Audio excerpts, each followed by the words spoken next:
गोसोखौ मोजां मोनदों। मानो होनोब्ला बान्था होननाय जिनिसा फिसायानो जा गिदिरानो जा माबा मोनसे मोजां मोननानै बा माबा मोनसे मावदों बेखौ मिन्थिनानै बेयो इन्डिभिजुवेलानो जा बा सरकारानो जा बा मोनसे आफादानो जा बेखौ नुनानैसो माने होनाय जायो आरोखि। दा बेखौ आं गोसो गोरबोजों आजावदों। दा बे माने आजावनायनि गेजेरजोंनो बा बे होनायनि गेजेरजों माने आंनि गोसोआबो थुलुंगाखांदों। माने मोनसे खामानि मावनायनि गेजेरजों सनमाना निस्सय फैफाबाय थाखायो आरो बेनि गेजेरजोंनो जेनेरेसनाबो आरोखि जोंनि जेनेरेसन जायखौ जों फोरोंगासिनो दं जों सोलोंगासिनो दं। दा प्रेसिडेन्सआव जायो सेंग्रा सिख्ला हिसाबै हारिमु सिबिगासिनो दं। बिथांमोनहाबो बे बान्था मोननायाव जोबोद गोजोननाय दं आरो लोगोसे हारिखौ सिबिलांनो बा हारिमुखौ सिबिनो थाखाय बा मावलांनो थाखाय बा गावखौ बावसोमनो थाखाय बिथांमोनहा जथेस्थ' थुलुंगानाय मोनगोन आरोखि लाइफआव आरोखि। दा बेनि मोनसे माने इनकारेजमेन्ट थुलुंगानाय मोनसे माने खामानि होननानै आं सानदों आरोखि। लोगोसे आसाम सरकारखौबो बे पदक्षेपखौ लादों। माने स्टेटआव थानाय माने मोजां खामानि मावग्रा समाजनि बा गुबुन गुबुन बिथिङाव खामानि मावनाय साक्सेस सुबुंफोरनो माने बे गौरब आसाम गौरब बान्थाखौ होनाय बे हाबाफारिखौ लादों। बेनि थाखाय जोंनि आसामनि मानगोनां चिफ मिनिस्टार माननिय बा मानगोनां डक्टर हेमन्त बिश्व शर्माखौ आं गोसो गोरबोनिफ्राय रोजा रोजा साबायखर जासिदों आरोखि। दा बिदिनो गोबां जोंनि रायजो राजा जोंनि बेवहाय जायफ्रा आंनि सायाव बिसार खालामनाय बा नोजोर होबाय थानाय आरो लोगोसे जोंनि आर्टिस्ट लोगोफोर जोंनि संगठनफोर बिथांमोननिसिमबो आङो रोजा रोजा साबायखर बावदों आरोखि। खारन बेवहाय माबा मोनसे प्लेटफर्म नङाबा खामानिखौ मावलांनाय आगान सुरलांनायाव जोबोद खस्थ' जायो आरोखि। बाहाय बुंनांगोन दुलाराय बर' हारिमु आफाद 92 आङो रामफुलबुल दख'रा दुलाराय बर' हारिमु आफादनि आङो गाहाय नेहाथारि जानानै बेखौ गायसननाय जादों। माने सेन्ट्रेल बा डिस्ट्रिक्ट हारिमुनि माने बिथोन बायदियै। बेनिफ्राय बे मोनसे प्लेटफर्म जाबाय आं रायजोजों गोरोबनानै खामानि मावनायनि रायजोनि प्लेटफर्माव आथिं होनानै आगान सुरनायनि मोनसे हाबाफारिया माने प्लेटफर्म आरोखि। माबा मोनसे मान सनमान मोनगोन आरो मोननायजों खोथा गैया। मोननायजोंखौल' लानानै जाया, मोनाबा मावलांनांगौ, मोननांगौआ मोनगोन। दा बे रोखोम आरोखि। नंखायनो जों खस्थ'नि गेजेरजों साक्सेस खालामनांगोन आरोखि। आंनि बेलायाव बिदिनो आङो बुंनो थाङोबा 30 बोसोरसोआनो आं न'आव थाखायाखै। माने न'आव आङो ओंखामबो जानाय जायामोन आरो बिसिनाबो आं लानाय जायामोन आरोखि। बाहेरायावनो थाबाय थाखादों। बे समावथ' थाखा फैसाबो गैया। जोङो खायला एवनानैबो जाबोदों। बिदिनो दालि जहल जाबोदों। मालाबा दखानाव दावदै जानो लुगैबा जानो हायामोन। साहा लोंनो लुगैबा लोंनो हायामोन। बिदिनो थावरिबोनानै दिनैहाय माने हारिमुनि सायाव सरसा खालाम माने स्टाडि खालाम बिदिनो माखासे क्रिएटिभ आर्टफोरबो माने बर'नि जेनोखि ट्रेडिसनेल माखासे जाथिनि माने प्रेक्टिसेस ना गुरनाय बिदिनो बायदिसिना कालसार जायखौ जोङो प्रेक्टिकेलि मावखायो गायनाय फुनाय बेफोरखौ लानानै आर्ट फर्म बानायनाय जादों आरोखि क्रिएटिभ। दा बेफोरबो फुराना जायोबा फक जालाङो। दा बेखिनिफोरखौ मावबोनाय जादों। गोबाङानो मावबोदों आरोखि। आंल' नङा जोंनि लोगोफोरजों जों ज' मावलायदों। दा बिदिनो साक्सेस खयथा जिनिसा साक्सेस जादों खयथा जायाखै आरोखि। दा बे बिथिङावनो फैयै फैयै दिनैहाय मिडियानि जुग, मबाइलनि जुग, बयबो इउटुब नायनानै जोंबो फोरोंबाय बेलेगखौबो हारिमुनि आफादनि वार्कशपनि गेजेरजोंबो जोंनि रोंगौथिखौ होबाय। जोंखौ लानानै मावो। दा बिदिनो जों फोरोंहैयाबाबो गावबागावबो दा रोंबाय आरोखि। दानि गथ'फ्रा क्लासिकेलि एक्सपार्ट गोजा आरो गोदान ट्रेन्डजों माने कालसाराव ओंखारनाय हिसाबै मिउजिक लाइनाव ओंखारनाय हिसाबै मोसानायफ्राव दामनाय देनायफ्राव ओंखायनो इउटुबफ्राव नायनानैबो सोलोंनानै गावबागावबो एक्जेक्ट मोसानो हायो आरोखि। दा ओंखायनो जोंनि मोसानाया गोदो जोंनि बड'लेण्ड कालसारेल सेन्टार बा दुलाराय बर' हारिमु आफादनि जे स्टाइल बे सारा बर'फोरनि गेजेराव माने गोसारबाय आरो सेम टु सेम जालांबाय। दा बेखौ जों बुंनो हायो आरोखि। दा बेफोर जाहैबाय गासैबो अर्गेनाइजेसन प्लेटफर्मनि गेजेरजों आरोखि। बुंनो थाङोबा आङो उन्दै समावबो कालसाराव ओरैनो स्कुलफ्राव हाइ स्कुलफ्राव मोसादलाबायोमोन। बे थिरिरु दाउआ गाबबाय होननाय ओमफ्राय सैथो जुगावनोलै बाजै जोंनि गोदोनि रैमोन सैमोन सिख्लामोन होनलायनाय मेथाइ जों गोदो मोसायोमोन आरोखि बे समाव डिसमोन नालाय बेनि उनावथ' आङो बे समावनो बै पिटिसि आमोलमोन आरोखि बेहायबो ड्रामा गादों आङो माबा 1984 आरोखि बेहायबो हामफ्ला सिमफ्ला गावबुरा जालायदों आङो मोनसे लं ड्रामा दंमोन बै हास्रावबारियाव बेहायबो प्राइज मोनलायलायदों पिटिसिनि मिटिं जादोंमोनलाय बे गादों आरोखि दा फैयै बेनिफ्राय फिल्मावबो आङो 2005आव माबा मामोनलाय चन्द्रमालियाव आङो माबा इन्द्र राजा जालायदों आरोखि बाहायबो माने सोरगोनि बेबो दाबो दं एखमबा नायो आङो दा बिदिनो मेना जाहैबाय जेब्ला दुलाराय बर' हारिमु आफादा 1991 बाहाय दानाय जादोंमोन बेनिफ्राय 92 डिस्ट्रिक्ट दादों दा बे समनिफ्रायनो माने ओंखारबोनाय जादों आरोखि बिदिनो बै समावथ' माने एबसुनि आन्दलननि गेजेरजों जाहा खेराइ जालायनाय बा फालिनाय बा हाथाइ जालायनाय गान बाजना बे जोबखादों आरोखि रावबो माने फुंनि माने 6टा 7टानिफ्रायनो जों बाहेरायाव ओंखारनो हायामोन आरो मोनायावबो 4टाफ्रावनो बाहेरायाव थांनासो उन्दुखानाङोमोन बे समाव जोंनि खाम सेरजा सिफुङा जिजोबखादों एन्जर जाजोबखादों मुसिजोबखादों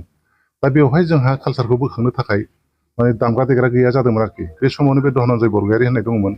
जोंनि गुरु होनजायो बेबो गुरुआनो दा बिथाङा आंखौ बुंदोंमोन 90आव बे समाव फार्स्ट टकआबो जादोंमोन आरोखि बे समाव एसे जिरायनाय बायदि जाबायमोन आरोखि एबसुनि आन्दलना गथ'फोरनि आमोलाव दा बेवहाय बर'नि मोसानाया ओरैबायदि दामनाय देनाया ओरैबायदि दामग्रा देग्रा गैला जोङो बे जिनिसखौ एसे बानायनो बोखांफिनो होननानै बिथाङानो रायलायनानै जों सानैजोंनो खामानिखौ मावनाय जादोंमोन आरोखि ओमफ्राय खाम सिफुं सेरजा बेखौ बानायदोंमोन बानायनानै गेजेर खन्द'आव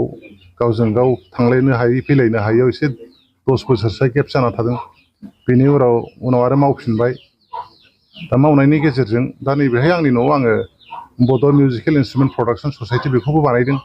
दा बेनि गेजेरजों बेफोरखौ माने मारै लेभेलाव फैयो मोजां गाबो बेखौ स्टाडि खालामनानै नायनानै दा बानायनाय जाबाय आरोखि जिनिसफोरखौ आरो बेखौनो दा बयबो आजावो आरोखि दा बेनिफ्राय मिथिनो मोनो एसे माने मोजाङानो जादों खोमा बिदि सानो आरोखि दा जाय हक जोबोद गोजोननाय मोनदों आरोखि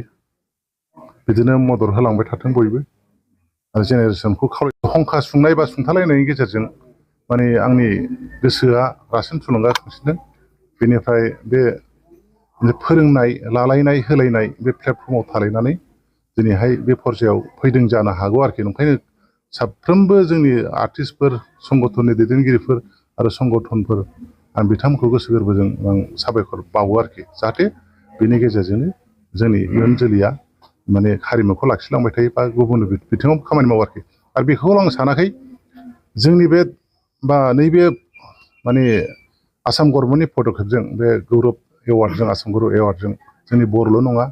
सारा जोंनि आसामनि जाथि जन'गस्थि मोनफ्रोमबो जाथियानो बे हाबाफारिनि गेजेरजों गावनि कालसार बा जोंनि आसामनि कालसार बेफोरखौ गावनिजों लोगोसे डेभेलप खालामनानै आसामखौ फोथांनाय बा आसामनि कालसारखौ सिबिनाय बा आसामनि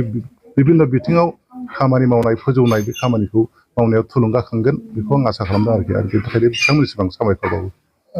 आखाइ होदों बेबो दामनाय देनाय मोसानाय आरो आगजु दामनाय मा आइडिया नोंथाङा ओरैनोथ' बुंनो थाङोबा मोसानायानोथ' मेन बेनिफ्राय आंनि मेन सिफुं दामनायमोन आरोखि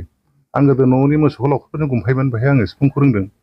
बेनिफ्राय ट्रेडिसन जिनिसखौ ओरैबायदि मोजां मोनोमोन आं गोदो आफायाव देवल जायोमोन आरो ख्रिस्टि आफादबो दंमोन माने अस्तार कामिनि कुमार नार्जारिनि फोरोंनायाव आरोखि दा बे आफानि खेराइ मोसानाय दं होननायखौ नायनोनो थाङोमोन आरोखि ओरैबायदि मोजां मोनोमोन बे मोजां मोननायानो थै रोदा जिउआव हाबनानै थादों बेनिफ्राय बेखौ सानसे आंबो बे जगतआव ओंखारथारगोन होनना सानखानाय दिनैहाय नंखायनो एसे एनै माने साख्रि फिसा लानो हानाय रोंगौथि दंब्लाबो बेफोरखौ जालदाब जुलदाब गारनानै दा बे जगराव थाबाय थानाय जादों आरोखि दा बेनिफ्रायनो दिनै मावै मावै बिदिनो जोंबो दामबाय प्रग्रामफ्राव जों बानायबाय मालायखौबो फोरोंबाय मोसाबायबो मोसानायबो फोरोंबाय लोगोसे बेल'जोंथ' आबुं जाया दिनैहाय दामनाय देनाय इन्सट्रुमेन्टफोरखौ बानायनांगौ बानायबायबो फोरोंबायबो जेनेरेसनखौबो नै दाखालिसो music and fine art college क'क्राझारनिफ्राय माने जोंनि बर' माबा आरोखि मिउजिकआ आरोखि स्टुडेन्टफ्रा इन्टार्नशिप मोनसे क्लास लाफैदों बे जोबनानै थांबाय बिथांमोना जोबोद गोजोनदों बिदिनो गावसोरनि मोजां मोननायखौ फोरमायलांदों आरोखि एसे मिटिं बायदि जानानै दा बिदिनो फोरोंलांगासिनो जोंथ' दा सिनियर जाबाय नालाय जोंना खामानिया फोरोंनाय आरोखि जोङो जोंनि सोरजिनायजों जों जाबोबाय जों रंजाबोबाय बाजाबोबाय दिनैहाय जोंबो बोराय जालांबाय बे बैसोआव जों जोंनि जेनेरेसननो जोंनि रोंगौथिखौ जों होलांनांगौ आरो बेनो जोंनि जाथिनि मोनसे प्रपार्टि मोनसे दोहोन जायो आरोखि गावनि रोंनायखौ गाव लाखुमाबाय थायोबा बियो माने गावनावनो गोमालांफिननाय जायो बे हिसाबै जोङो फोरोङो बयखौबो बे फोरोंनाय हाबाफारिखौबो लायो आरोखि दा बे जिहेतु नोंथाङा गोलाव सम हारिमुआव आखाइ होबोबाय आथिखाल बर' हारिमुनि थासारिखौ माबायदि नुयो नोंथाङा आरो लाइमोनफोरनि बिथिङाव मा बुंनो सानो? दा बर' हारिमुआथ' थासारिया जोबोद मोजां खिन्थु जोंना बाहाय मोननै जिनिस दङ आरोखि पार्ट दङ मोनसेया फक आरो मोनसेया मडार्न आरोखि दा फकआ फकैनो थानांगौ फकआ जाहैबाय मोनसे जाथिनि सिनायथि बेनो जोंनि जिउ होनजायो आरोखि जायखौ गोदोनि लिरगिरिफ्रा सानसुमैफ्रा आयनाबो होनदों मुदाबो होनदों जाय नङाबा थांनानै थाया दा बे हिसाबै हारिमुवानो जाथिनि जिउखाबो आरोखि बे हारिमु गैयाबानो जाथियाबो थैयो दा बे हिसाबै बियो मोनसे डिस्टिंक्ट जानांगौ इनस्टिंक्ट जानांगौ ओमफ्राय पिकुलारिटि जानांगौ आरोखि जायखौ नुबानो बर' गासिबो जिनिसा बर' हिसाबै बे जानांगौ आरोखि दा बे जिनिसखौ जोंनि गोदान माने कालसाराव ओंखारनाय बिथां प्रफेसनेल आर्टिस्टफोरा माने बे जिनिसखौनो ओरैबादिबासो लांनांगौ एसे ट्रेन्डआव लाङो आरोखि जायफोरखौ मोजां मोनो दा बे निउ ट्रेन्डजों जायफ्रा फक खनबाय बिसोरो बै गोदोनिखौ माने खिथानो रोङा आरोखि दा बिदिनो जोंनि गोदोनि जिनिसा गोमालांगोन बेनिफ्राय जोंनि निउ ट्रेन्डजों खननाया जाहैबाय गुबुनजों गोरोबहैयो जोंनि दामनायाबो आलादाथार जोंनि नटआबो आलादा जोंनि दामनायखौ बिसोरो गुबुना सोलोंनांगौसो जायो आरोखि जोंनिफ्राय माने नटआव नायनानै बिसोर दामखांनो हानो नागिरा गावबागाव केरेक्टार बियो जोंजों ओरैबायदि बे प्रेक्टिकेलि फोरोंजाबासो बिसोर बुजिगोन आरो बिदि आरोखि दा बे जिनिसखौ जोङो माने इजिद्रायाव लाङोबा जोंनि जिनिसफ्रा एसे सोलाय सोल' जायो आरोखि बिदिनो दालि ओंख्रियाव सबाय माने होदेरनानै संनाय बबेबा दालियाव माबा मोनसे होदेरनानै संनाय बेफोरबायदि जानानै दालिबो नंजोबा सबायबो नंजोबा जानो नागिरदों जोंनि कालसारा दा बे जिनिसखौ ओंखायनो जोङो एसे खेल लानाया मोजां आरोखि बे गावबागाव दायथ' जों बुंनानै जाया बेयो जोंनि जाथि मोजां मोनग्रा बा आर्टिस्टफोर गोदान जेनेरेसनफोर बिथांमोना बुजिनांगोन आरोखि बेवहाय दा नंखायनो जाहाथे माबा मोनसे प्रफेसनेलनि थाखाय माने मडार्नावनो मा सोयोसो मा ट्रेन्ड सोयोसो खिन्थु फकआव जाहाथे निउ ट्रेन्डखौ बाराद्राय माने सोयैया मोजां बेखौ फिउजन खालामैया मोजां बिदिबा जाथिया गोमालांगोन आरोखि बाराद्राय फिउजनावबो फेसनावबो जोंना जोबस्रांलाङो गाननायावनो होन जोमनायावनो होन खननाय मोसानायाव होन जानाय लोंनायाव होन एभ्रिथिङावनो होन गासिबाव बे दोरोदलांजोबगोन उनाव बेयो